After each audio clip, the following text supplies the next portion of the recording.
All rise, ladies and gentlemen. The Philippine National Anthem.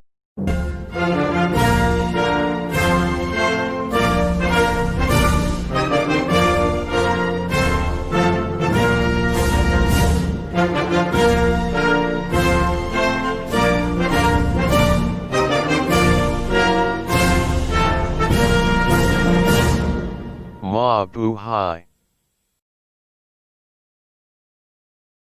Thou art snared with the words of thy mouth. Thou art taken with the words of thy mouth.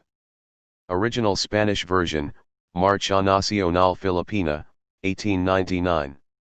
Official Filipino version, Lupang Hinirang, 1958, revised 1963. Our soul is escaped as a bird out of the snare of the fowlers. The snare is broken, and we are escaped. Rational Philippine version, Buhay I Langit, 2020.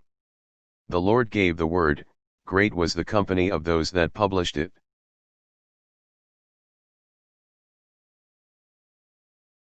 Philippine National Anthem exposed, who is in his right mind, glory when he is wronged and exults to jubilation when he is oppressed and afflicted, and exceedingly joyful to suffer and die. Finally, the Philippine National Anthem exposed published after almost 5 years on its first post in December 2015. The Lord gave the word. From Mai to Nay. From Mamatay to Mang Mamatay. Completely and rightfully changed the sound and sensible meaning of what it conveys. Mabuhay is uttered and exclaimed said hereby get its real meaning from Buhay I Langit sa feeling mo. So he brought these boys in, training them in the literature, the language, and the philosophy of the Babylonians. Do you notice what he's doing? Language is indispensable to communication. The philosophy and the literature is indispensable to illustration. So the language enables you to bring the argument. The literature and the philosophy brings to you the story and the windows that open to let some kind of light in. And so what is really happening here is he is training and reconditioning them, both with the power of reasoning and the power of story and illustration. That's why the famous political activist once said, "Let me write the songs of a nation. I don't care who writes its laws. Let me write the songs of a nation.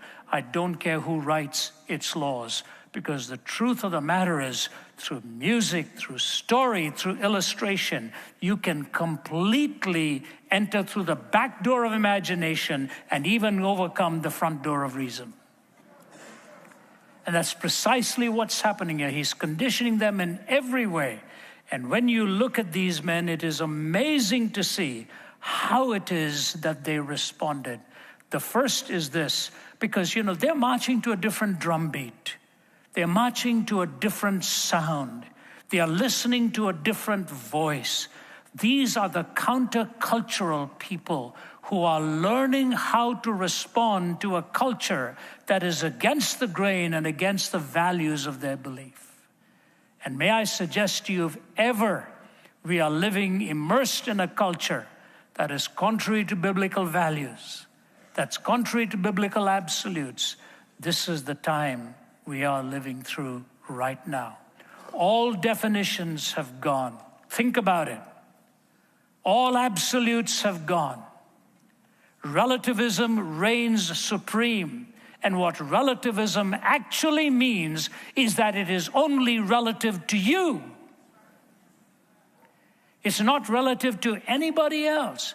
Justice was always intended for the other person's benefit as well. So all we hear is rights, rights, rights. Very seldom do you hear of what is right.